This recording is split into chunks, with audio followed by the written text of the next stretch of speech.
Vamos a hacer una oración para iniciar el estudio de la palabra de Dios. Vamos a orar. Señor que está en el cielo, santificado sea tu nombre.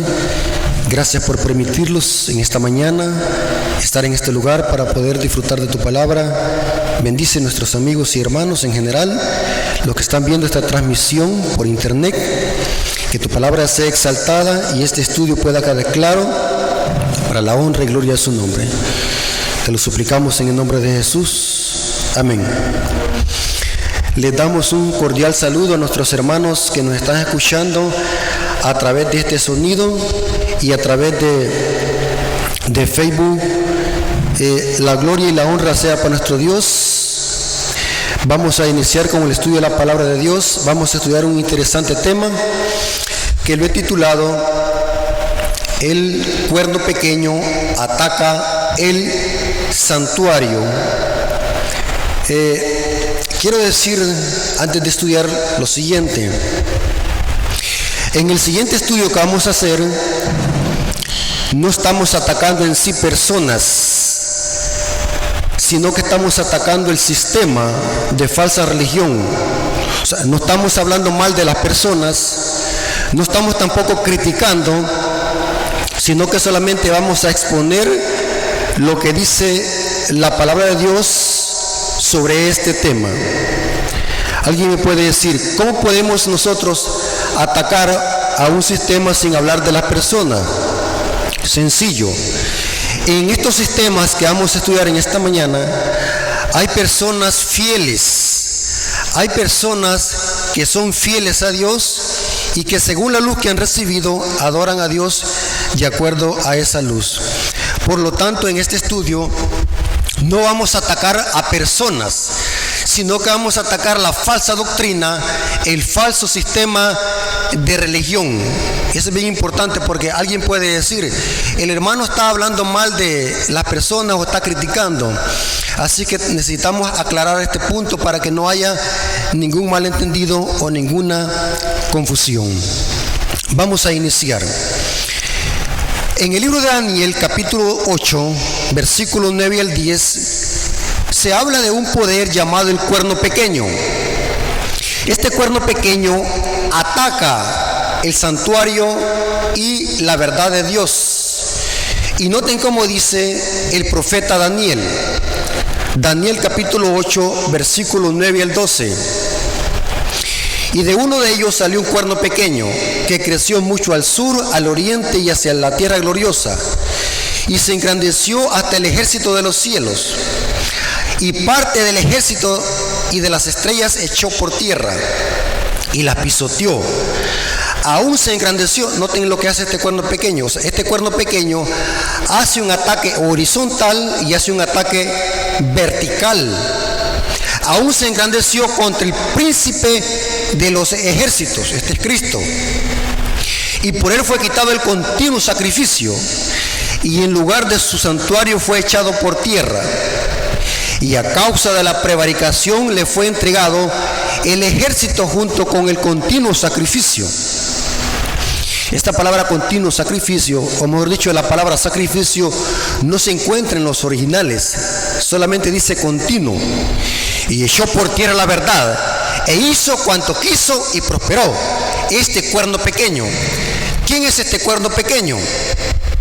La mayoría de expositores y eruditos bíblicos están de acuerdo que este cuerno pequeño es un símbolo para representar a las dos Romas, tanto Roma imperial como Roma de los papas o la Roma papal.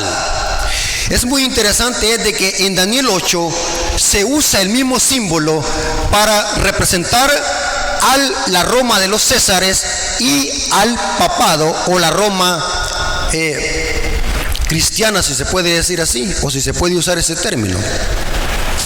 Según la profecía, ambas Romas pisotearon el santuario. Explico. La Roma imperial, la Roma de los Césares, destruyó el santuario en el año 70. Esto fue cuando Tito destruyó Jerusalén en el año 70, Tito Vespasiano. Esta profecía estaba revelada en Mateo capítulo 24, Marcos 13, 14 y Lucas 21, 20 al 21. Tal como la profecía había dicho que Roma iba a pisotear el santuario e iba a quitar el continuo. Esto sucedió en el año 70. Pero como el cuerno pequeño también es simbolizado aquí como la Roma de los papas. Pero lo interesante es de que este cuerno pequeño o este sistema amalgamado que es el papado no pisotea un santuario literal como lo hizo Tito en el año 70. Este cuerno pequeño ataca al príncipe de los ejércitos y es quitado el continuo. Y dice que el lugar de su santuario fue echado por tierra. O sea que este sistema se levanta contra Cristo y contra su santuario celestial. Esto hizo el papado durante la Edad Media.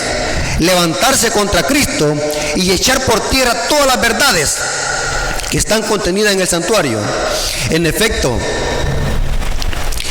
la Biblia dice, la profecía dice, que el cuerno pequeño, al levantarse contra el príncipe de los príncipes, echa la verdad por tierra y el lugar de su santuario. Según la Biblia, Cristo está ministrando en el santuario celestial. Eso lo dice Hebreos capítulo 8, versículo 1 al 3. Pero según la profecía, este cuerno pequeño echa por tierra esas verdades del santuario. ¿Cómo así? Le explico.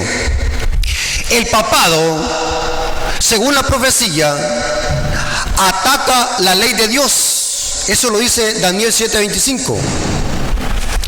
Y en efecto, Apocalipsis 11:19 dice que en el cielo hay un santuario, especialmente el arca del pacto.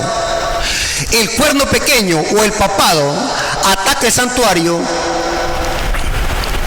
atacando el único sacrificio de Cristo, instituyendo la misa. Interesante. La profecía dice que en el santuario celestial tenemos a un sumo sacerdote que intercede por nosotros. El cuerno pequeño echa por tierra esas verdades, instituyendo un falso sistema de sacerdocios terrenales, en templos terrenales. Inclusive, la profecía dice que la obra mediadora de Jesús en el cielo fue atacada por un falso sacerdocio terrenal, enseñándole a la gente que para poder ser perdonados de nuestros pecados tenemos que ir a un sacerdote terrenal. Inclusive, la profecía dice que este cuerno pequeño ataca a los santos del Altísimo por más de 1260 años, o casi por 1260 años durante el periodo de la Edad Media. Este cuerno pequeño también ataca los tiempos y la ley. Y no digamos el gigantesco sistema de religión, de falsa religión, donde se instituyeron durante la Edad Media enseñanzas y doctrinas de mandamientos de hombres tales como el bautismo de infantes, el purgatorio, la confesión auricular y todo ese falso sistema de religión que en lugar de señalar a Cristo como el Cordero de Dios que quita el pecado del mundo, ver a un sistema de sacerdotes terrenales y ceremonias terrenales para ocultar de sí el sacrificio expiatorio de Cristo. Interesante. Así como la Roma de los Césares atacó el santuario terrenal en el año 70, el papado iba a atacar el santuario celestial, instituyendo un falso sistema de religión para ocultar la mediación de Cristo. Inclusive el papado enseña de que para ir a Cristo tenemos que ir primero a María. Ese es un falso sistema de religión. Ahora, en este estudio, hermanos, que va a continuación, vamos a ver uno de esos ataques que hace el cuerno pequeño contra el santuario. Y ese ataque es el sacrificio idolátrico de la misa. Interesante.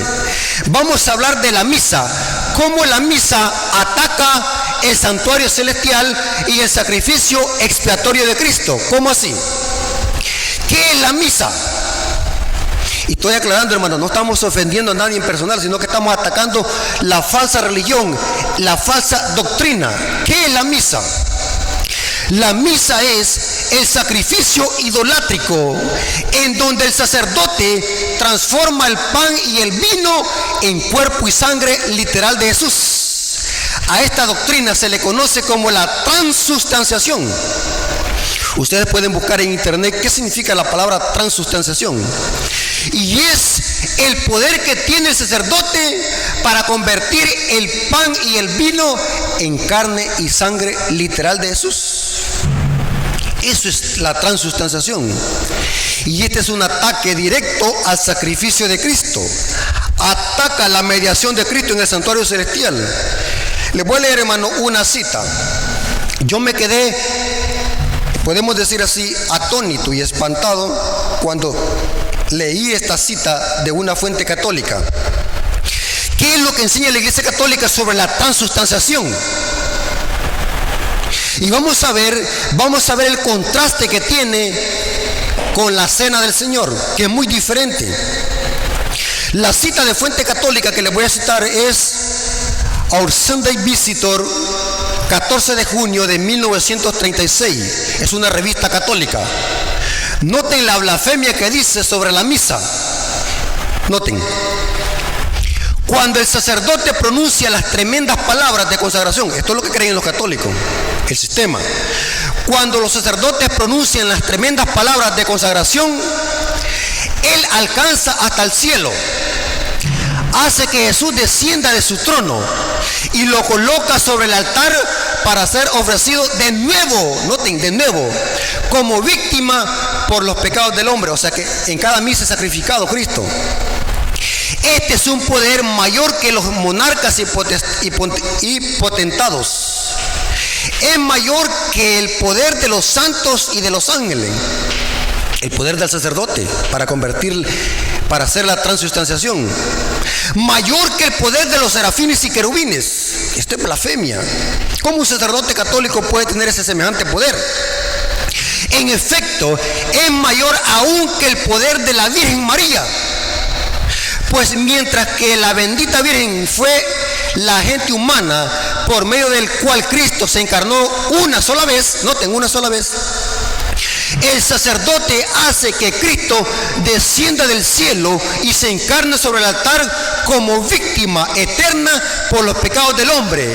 Y no solo una vez, sino miles de veces. Esto es blasfemia. Noten cómo termina la cita. El sacerdote habla y Cristo, el Dios eterno y omnipotente, inclina su cabeza en obediencia humilde al mandato del sacerdote. Esto es blasfemia, tremenda, hermano. Esto es lo que cree la Iglesia Católica. Y esto que estoy citando, hermano, no es invento mío. Esto es una fuente católica. Nuestro Visitador Dominical es una revista católica. Pueden corroborarlo ustedes si creen que estoy inventando. Noten lo que me llamó la atención es la última palabra. El sacerdote baja a Cristo del cielo y lo presenta en nuestro altar como la víctima eterna por los pecados de la humanidad. No solo una vez, sino miles de veces. El sacerdote habla y observa. Cristo, el eterno y omnipotente Dios, baja su cabeza en obediencia humilde al mandato del sacerdote. Esto es lo que ocurre, según la Iglesia Católica, en cada misa. El sacerdote tiene tanto poder que hace que Cristo se encarne en el pan y el vino. Y según la Iglesia Católica, es carne y sangre literal la que se ofrece en la misa. Qué terrible blasfemia. La misa, hermanos, es un sacrificio idolátrico que ataca la justicia de Cristo, ataca el único sacrificio de Cristo dado por nosotros en la cruz del Calvario. La Biblia no enseña de que Jesús es sacrificado en cada misa. La Biblia enseña de que Jesús una sola vez fue sacrificado por los pecados de muchos. No que es sacrificado cada vez que se hace en la misa. Voy a darle por lo menos algunas citas para corroborar esto. Hebreos capítulo 9, 24 al 28. Y note que esto que hace la Iglesia Católica es un ataque directo al sacrificio de Cristo y a la justificación por la fe. Hebreos capítulo 9, versículo 24 al 28, dice el apóstol ahí: porque no entró Cristo en el santuario hecho a mano. Oh, hay un santuario en el cielo. es el santuario que atacó el cuerno pequeño, figura del verdadero, sino en el cielo mismo, para presentar ahora por nosotros ante Dios, y no, noten, y no para ofrecerse muchas veces, como entra el sumo sacerdote en el lugar santísimo cada año, con sangre ajena. De otra manera, le hubiese sido necesario padecer muchas veces desde el principio del mundo. Pero ahora, en la consumación de los siglos, se presentó ¿cuántas veces? Una sola vez, para siempre, por el sacrificio de sí mismo, para quitar de en medio el pecado. ¿Cuántas veces murió Cristo? Una sola vez. Pero ¿qué es lo que hace el sacerdote en cada misa? Sacrifica a Jesús en cada misa. Es un sacrificio idolátrico. Y sigue diciendo, y de tal manera que está establecido que los hombres mueran una sola vez y después esto el juicio. Así también, noten, así también Cristo fue ofrecido una sola vez, otra vez, para llevar los pecados de muchos, y aparecerá por segunda vez sin relación con el pecado para salvar a los que en él esperan. La misa es un ataque directo al sacrificio de Cristo. La misa es un ataque directo a la obra mediadora de Jesús en el santuario celestial. Y en efecto, el profeta Daniel dice que el cuerno pequeño ataca el santuario y echa la verdad por tierra al instituir un falso sistema terrenal de religión. Noten lo que dice el apóstol Pablo en el libro de Romanos capítulo 6, versículos 9 al 11. Romanos capítulo 6, versículos 9 al 11. Sabiendo que Cristo, noten, habiendo resucitado de los muertos, ya no muere. Necesitamos ser como Salomón para entender esto. Ya no muere, pero ¿qué es lo que hace el sacerdote en la misa? Sacrifica a Jesús en cada misa. Ya no muere. La muerte no se enseñoreará más de él, porque en cuanto murió, al pecado murió una vez por todas. Mas cuanto vive, para Dios vive. Así también nosotros, considerados muertos en el pecado, pero vivos para Dios en Cristo Jesús, Señor nuestro. ¿Cuántas veces murió Cristo? Una sola vez. Pero ¿qué es lo que hace el sacrificio de la misa? Sacrifica a Jesús en cada misa. Ese es un sacrificio idolátrico. Y a ese cambio o a ese proceso que hace el sacerdote cuando invoca, según la liturgia católica, el nombre de Cristo, hace que Jesús descienda, y ese pan y esa sangre es literal. Pero si usted, hermano, prueba ese pan y esa sangre, siempre, ese pan y ese vino, sigue siendo vino y pan, no se convirtió en nada. Pero según el concepto católico que le enseñan a la gente de que eso es así, eso es literal, que ahí está la carne, que el pan es un pedazo de carne de Jesús y el vino es sangre literal de Jesús. Eso se llama transustanciación. Noten lo que dice Pablo en 1 Corintios 5:7.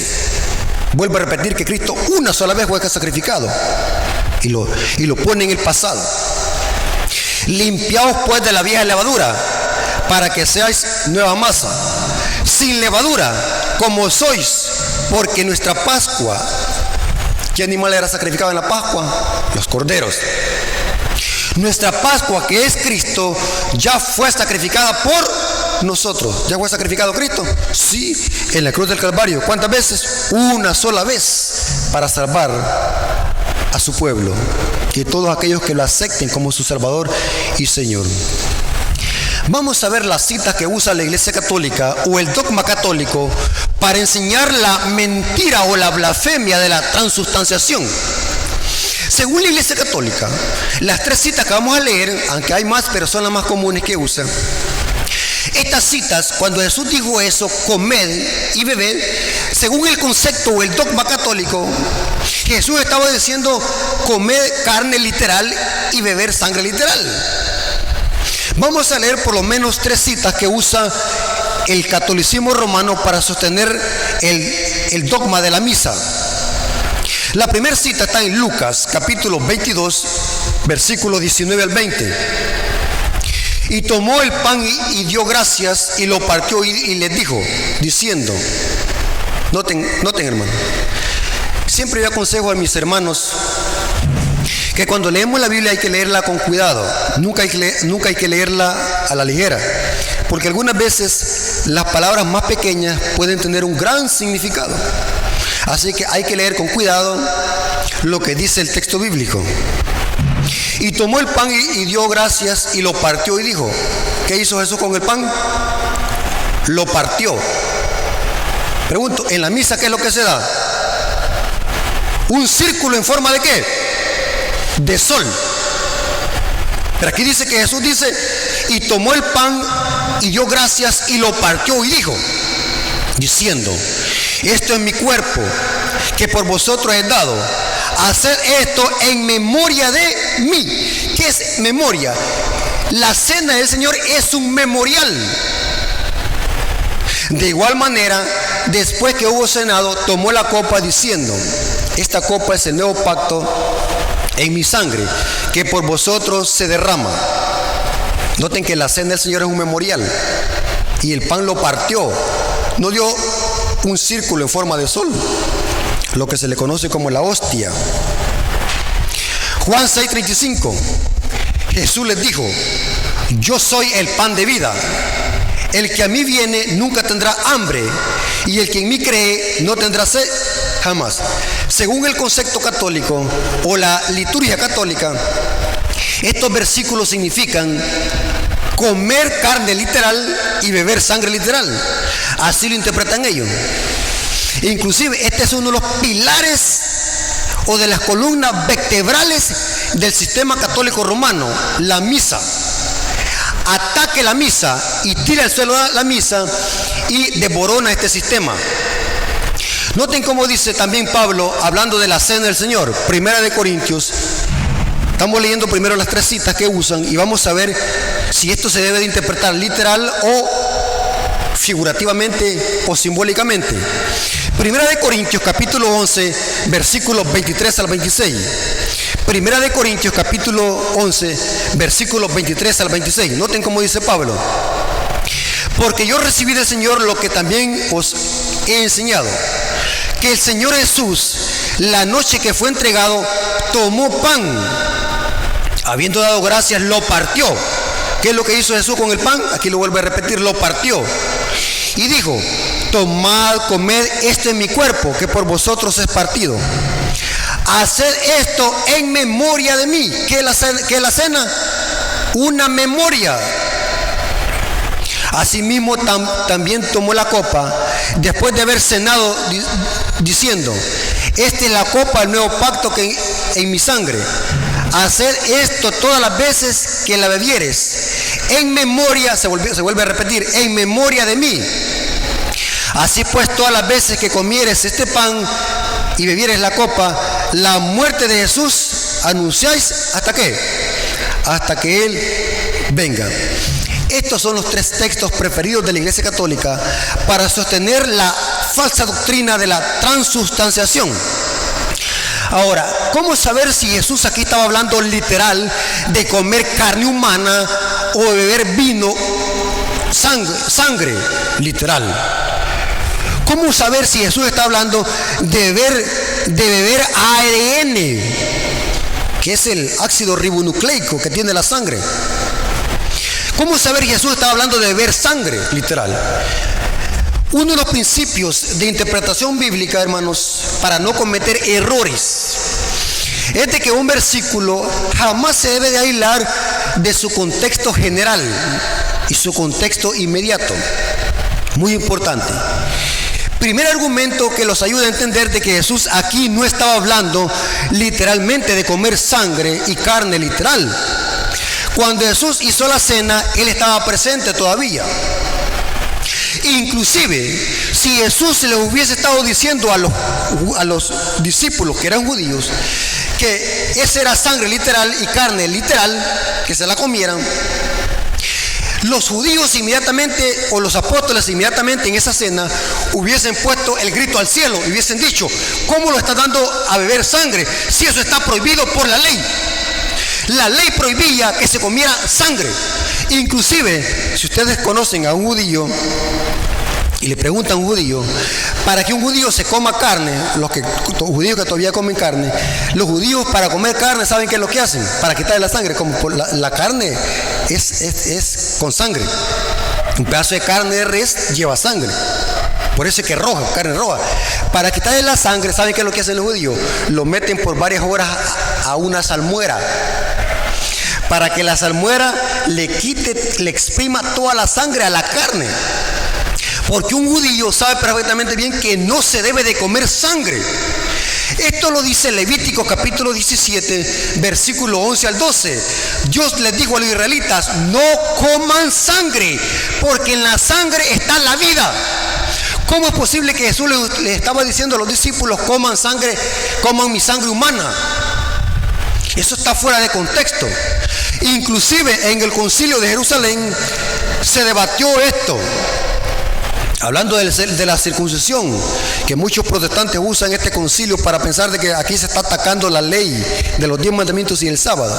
Pero el tema era la circuncisión de este concilio, Hechos capítulo 15. Ahí se decidió que los gentiles debían de abstenerse de ahogado y de comer sangre. Eso lo dice Hechos 15, 29. ¿Cómo es posible que Jesús les estaba diciendo a los apóstoles, coman sangre literal? Eso es inconcebible, porque si no, Pedro y todos los demás apóstoles hubiesen puesto el grito al cielo. ¿Cómo nuestro Señor nos está diciendo que comamos sangre? Eso contradice la ley. Los judíos conocían perfectamente bien eso.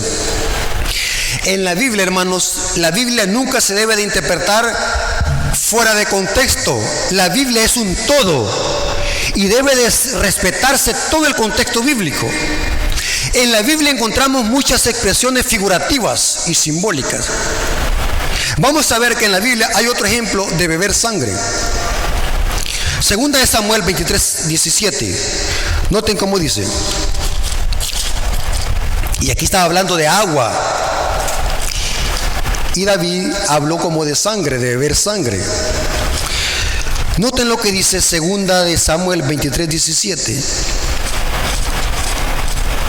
Segunda de Samuel 23, 17. Noten que esta expresión es similar o figurativa. Segunda de Samuel 23, 17. ¿Lo tienen? Noten. Lejos sea de mí, oh Jehová, que yo haga esto. ¿He de beber yo la sangre de los varones que fueron con peligro de su vida? Noten que está hablando figuramente como de beber sangre. Pero aquí David no está hablando de beber sangre literal. Ustedes pueden leer el contexto. Versículo 16. Entonces los tres valientes irrumpieron por el campamento de los filisteos. Sacaron agua de pozo de Belén, que estaba junto a la puerta, y tomaron y trajeron a David, mas él no quiso beber, sino que la derramó para Jehová, diciendo, y la comparó en el versículo 7 con sangre. ¿Acaso David estaba diciendo beber sangre literal? No, el contexto no me permite hacer esa interpretación. Eso está fuera de contexto. En la Biblia, hermanos, encontramos muchas expresiones metafóricas y figurativamente. Encontramos de que Jesús le dice a la samaritana, si me das tú agua de beber de este pozo, yo te daré de una mejora agua de la que nunca tendrás sed. Pregunto, ¿acaso Jesús estaba hablando literalmente allí? ¿De beber agua? No. ¿Saben qué estaba diciendo Jesús? El agua a la que se refería en Juan 14, 13 al 14, cuando conversó con la samaritana, era un símbolo para referirse al agua que iba a producir el Espíritu Santo en el creyente y en este caso en la samaritana. Juan 7, 38. Y en efecto, al leer todo el contexto del capítulo 4 de Juan, encontramos de que Jesús estaba refiriéndose a la transformación que esta mujer iba a recibir cuando recibiera y creyera en Jesús como Mesías. Esta mujer se llenó tanto de gozo que de su corazón y dentro de sí vertió un río de agua viva. Y esto se comprobó cuando esta mujer se sintió tan alegre que fue a la ciudad a predicar el evangelio. Se cumplió lo que Jesús dijo. El que cree en mí, ríos de agua viva correrán. Porque Jesús no estaba hablando de tomar agua literal, sino que estaba hablando de creer en Él y recibir al Espíritu Santo cuando se creyera en Él. Y saben algo muy importante, hermano. Cuando una persona toma del agua de Jesús, que está hablando espiritualmente, esa agua es tan abundante que el creyente la comparte con otra persona. Cuando alguien comparte el Evangelio, eso representa el agua viva que produce el Espíritu Santo en el creyente, un manantial. En la Biblia encontramos también muchas expresiones figurativas y metafóricas que no podemos entenderlas literales, porque el contexto no nos permite hacer esa interpretación.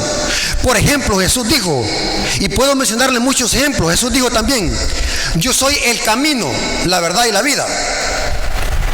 Pregunto, ¿necesitamos que ahí Jesús nos diga, yo estoy hablando simbólicamente o literalmente? No, porque el contexto es suficiente para saber qué significa eso. ¿Acaso Jesús está hablando que Él es un camino literal? No. Jesucristo también dijo, yo soy la vid verdadera. Juan 15, 1 al 5. ¿Acaso Jesús está diciendo que Él es un árbol de uva? No. Son expresiones figurativas. Jesucristo también dijo, yo soy la puerta, Juan 19. ¿Acaso Jesús es una puerta literal como la que tenemos en las casas donde entramos y salimos? Eso es inconcebible, solamente un ignorante puede interpretar la Biblia de esa manera. Son expresiones figurativas, aunque son simbólicos, aunque esas expresiones son simbólicas y metafóricas, eso no quita la validez y la santidad del símbolo y el valor. Es muy importante entender eso. Jesucristo también dijo, yo soy el pan vivo que descendió del cielo. ¿Acaso Jesús es un pedazo de pan literal que se puede comer? ¿Acaso Jesús es como un pedazo de pan que es el que compramos en la tienda? No, son expresiones figurativas. Y podemos mencionar muchos ejemplos donde Jesús dijo o hizo comparaciones. Por ejemplo, Jesús dijo, yo soy la roca. ¿Acaso Jesús es una roca esa grande que encontramos en las calles? No. Solamente son expresiones figurativas para representar atributos de Dios y del Espíritu Santo. El Espíritu Santo es comparado con el agua, con el viento. Son expresiones figurativas que entre los judíos eran bien conocedoras estas expresiones. Inclusive tenemos muchas expresiones donde Jesús ha hablado figurativamente o metafóricamente. En San Juan capítulo 3 Jesús le dice a Nicodemo, si tú no naces de agua y del Espíritu no puedes entrar en el reino de los cielos. Nicodemo sabía perfectamente bien a qué se refería Jesús. Lo que pasa es que Nicodemo se hacía el desatendido, pero Nicodemo sabía de que Jesús le estaba hablando de conversión a través del Espíritu Santo.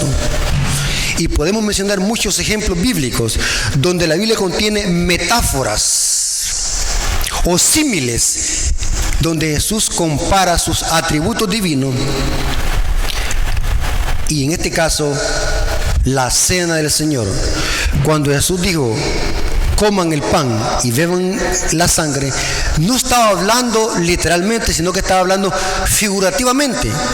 Y ya vamos a ver qué significa comer la carne y beber la sangre, porque todo eso tiene significado. Y vamos a ver que eso está fuera de contexto como lo representa o lo enseña el catolicismo romano.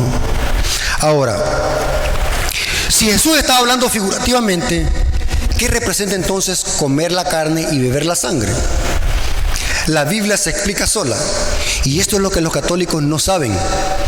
El problema es que los católicos, un católico lo que puede hacer, ellos van a misa, repiten lo que oye el sacerdote o lo que dice el predicador, ¿no?, en el internet, con el YouTube, y ellos no se toman la tarea para investigar el texto bíblico o el contexto bíblico general de qué está hablando el texto.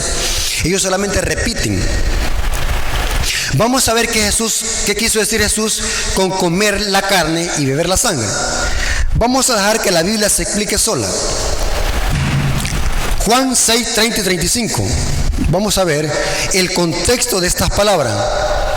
Juan capítulo 6, versículo 30 al 35. Noten. Estos los judíos que le piden una señal. Le dijeron entonces: ¿qué señal pues haces tú para que veamos y te creamos? Los judíos incrédulos y apóstatas quieren una señal de Jesús.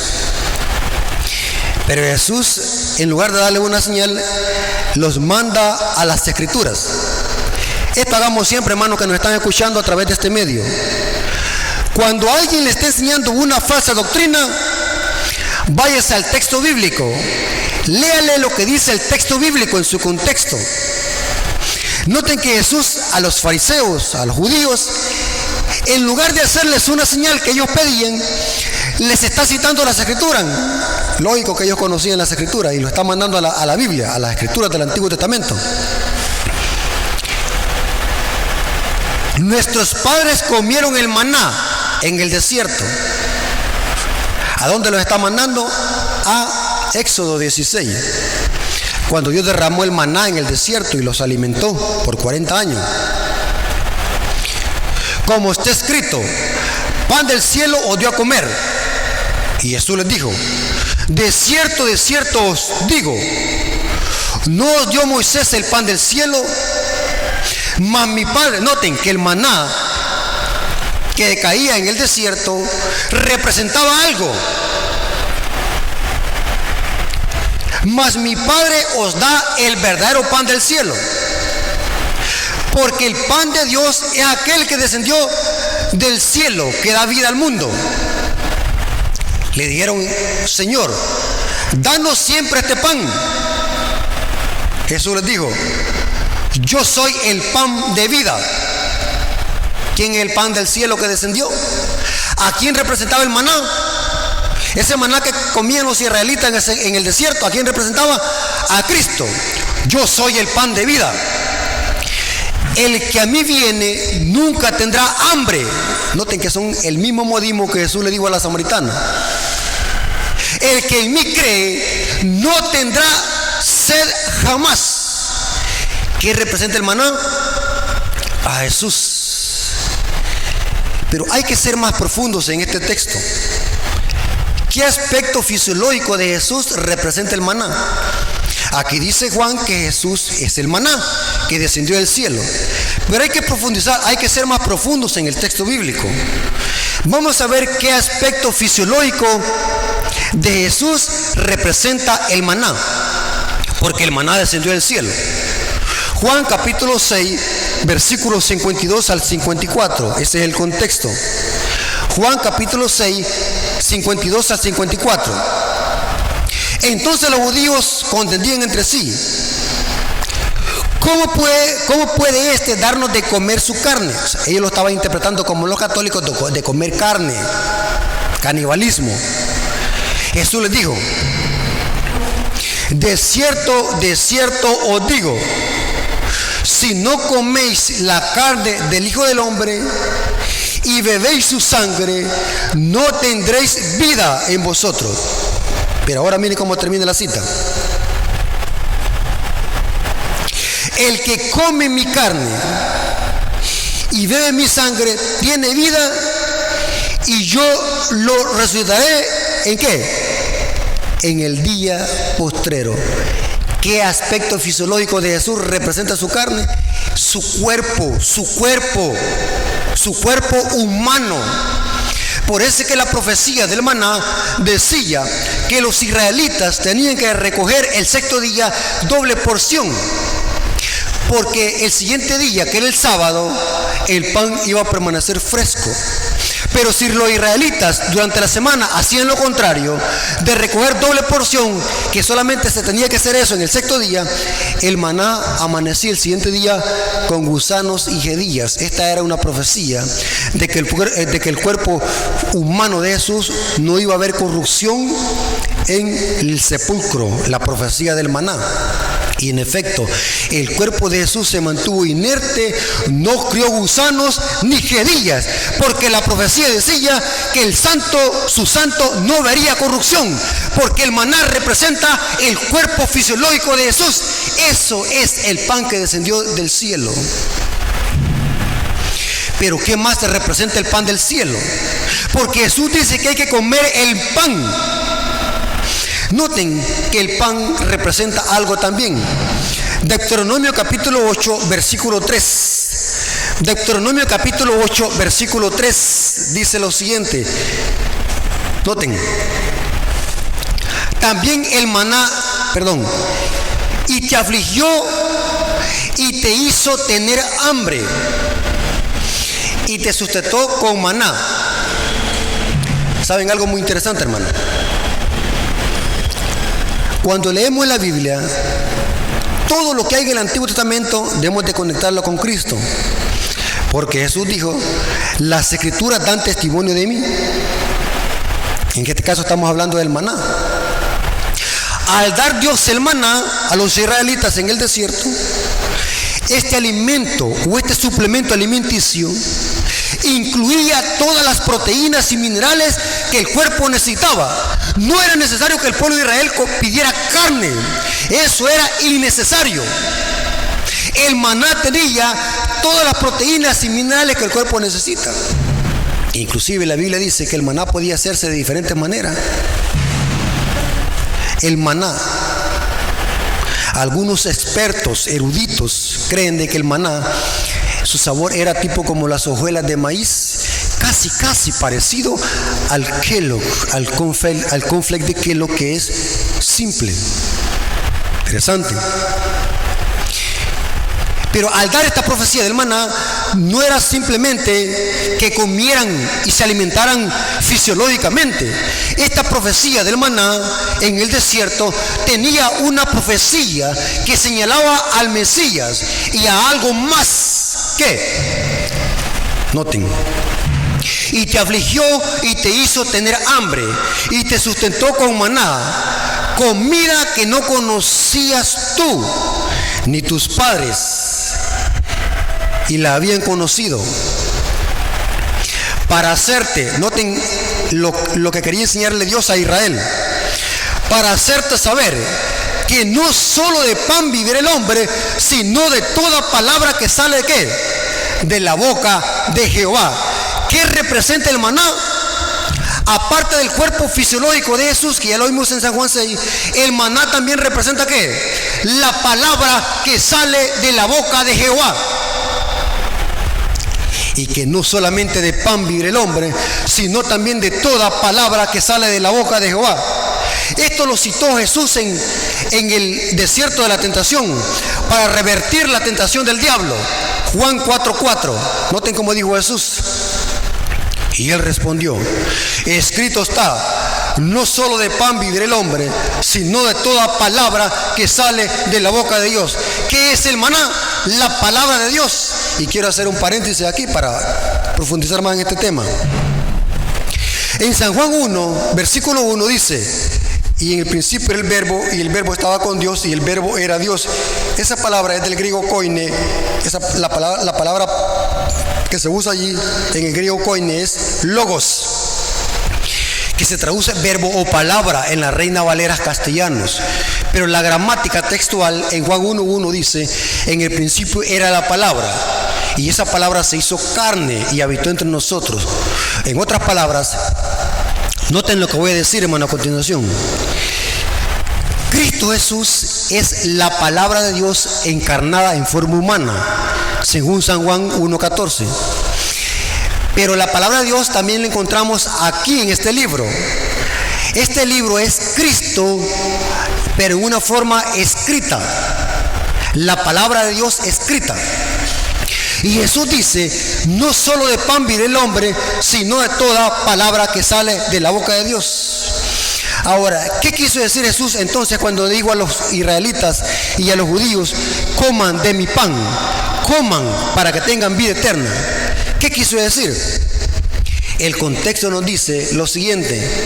Juan 6, versículo 60, Juan 6, capítulo 60, Juan capítulo 6, versículo 60 al 63, y después lo vamos a saltar al versículo 66. Y vamos a notar de que comer la sangre y comer la carne de Jesús representa oír la palabra de Dios, asimilar la palabra de Dios, comerse la palabra de Dios y obedecerla. Juan capítulo 6, versículos 60 al 63, y después lo vamos a saltar al 66. Noten cómo dice: al oírlas, ¿qué es lo que hicieron los judíos y los discípulos? En San Juan 6, oyeron la palabra de Jesús. Al oírlas, muchos de sus discípulos dijeron: dura es tu palabra, ¿quién la puede oír? ¿Qué significa comer el maná? ¿Qué significa comer a Cristo? No está hablando literalmente que debemos de comerlos un pedazo de carne. Oír la palabra, ¿quién la puede oír? Sabiendo Jesús en sí mismo que sus discípulos murmuraban de esto, les dijo: ¿esto os ofende? Pues que si vieres al Hijo del Hombre subir a donde estaba, primero, el Espíritu es el que da vida. La carne, noten que no está hablando de carne literal, no que está hablando de la naturaleza carnal que tenemos. La carne para nada aprovecha.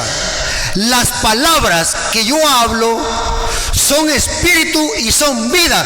¿Qué es comer a Jesús? Es comer la palabra de Dios y obedecerla. Y noten cómo termina el versículo: desde entonces muchos de sus discípulos se volvieron atrás y no andaban con él. ¿Qué significa comer el pan del cielo? Significa oír las palabras de Cristo y obedecerla. Eso es comer el maná, eso es comer el pan del cielo. Eso es si respetamos el contexto, hermanos. Ustedes pueden leer todo el capítulo 6 de Juan, donde Jesús se presenta como el pan vivo que descendió del cielo. Después de dar un sermón, muchas de las personas que lo estaban oyendo, especialmente los judíos que se jactaban de ser hijos de Abraham, muchos abandonaron a Jesús, y Pedro dijo: dura es tu palabra. Y Jesús les dice a los discípulos: si ustedes quieren, váyanse ustedes también. Pero ¿a quién iremos si solamente tú tienes palabras de vida eterna? Porque el maná que descendió del cielo es Cristo y su palabra. Y todos aquellos que obedecen su palabra están comiendo pan del cielo. Desde entonces muchos de sus discípulos se volvieron atrás y ya no andaban con él. ¿Por qué? Porque no quisieron comer del maná del cielo. No quisieron comer de las palabras que salían de la boca de Cristo. Esas palabras eran palabras de vida eterna. Jesús no estaba hablando de transustanciación. Jesús no estaba hablándole a los discípulos que se comieran un pedazo de carne y que bebieran sangre literal, sino que estaban hablando que obedecieran su palabra. Hermanos, qué terrible esta falsa doctrina de la misa.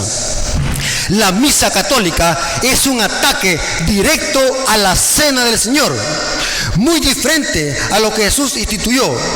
Los cristianos verdaderos observan la cena del Señor, no celebran misa, un sacrificio idolátrico que en lugar de exaltar a Cristo y su sacrificio, exalta a un sacerdocio terrenal. Hermanos, la Biblia dice que este cuerno pequeño iba a atacar el santuario y la verdad de Dios iba a ser echada por tierra. Pero ¿saben algo muy interesante, hermano? Dios levanta a un pueblo especial. Y ese pueblo especial, y oigan lo que voy a decir, hermano, quizás puede resultar presuntuoso, pero lo digo con respeto y con humildad. Dios levanta a un pueblo peculiar y especial en esta tierra para reparar el portillo y la brecha de este sistema apóstata. Y este pueblo lo vemos en la profecía como por el símbolo de los mensajes de los tres ángeles. Los mensajes de los tres ángeles, al mismo tiempo que atacan a este cuerno pequeño y sus falsas doctrinas y sus falsas enseñanzas, este mensaje repara la brecha, el portillo que este cuerno pequeño abrió en la santa ley de Dios. Y ese remanente la Biblia lo menciona en Apocalipsis capítulo 14, versículos 6 al 12, como un remanente que predica tres mensajes, los mensajes de los tres ángeles. Y oigan bien, hermanos que están escuchando esta predicación, los mensajes de los tres ángeles es un golpe bajo para el sistema del cuerno pequeño. Por eso es que Satanás no quiere que la iglesia adventista predique estos mensajes, porque estos mensajes, al mismo tiempo que levantan las verdades tiradas por tierra por este sistema, Este mensaje es un golpe fatal a este sistema y a este cuerno pequeño. Hermanos, es hora que como pueblo de Dios podamos nosotros levantar estas verdades que este sistema político religioso ha echado por tierra las verdades. Y en este caso, la misa, un sacrificio idolátrico que ataca el sacrificio de Cristo y su justicia, que no tiene nada que ver con la cena del Señor. Esa cena, hermanos, que según Apocalipsis, cuando Jesús venga por segunda vez, viene a traer a su pueblo para que en las mansiones celestiales hagamos la cena de la boda del Cordero. Para terminar, hermanos, quiero leer esa cita. Me gusta esa cita, hermanos. Apocalipsis capítulo 19, versículo 7 y 8. La cena de boda del Cordero va a llevarse a cabo en las mansiones celestiales cuando Jesús venga a traer a su pueblo, que estará listo y vestido con el traje de boda que representa la justicia de Cristo. Porque Jesús dijo, este fruto de la vid ya no lo volveré a tomar hasta que venga en gloria con mi Padre y lo comamos.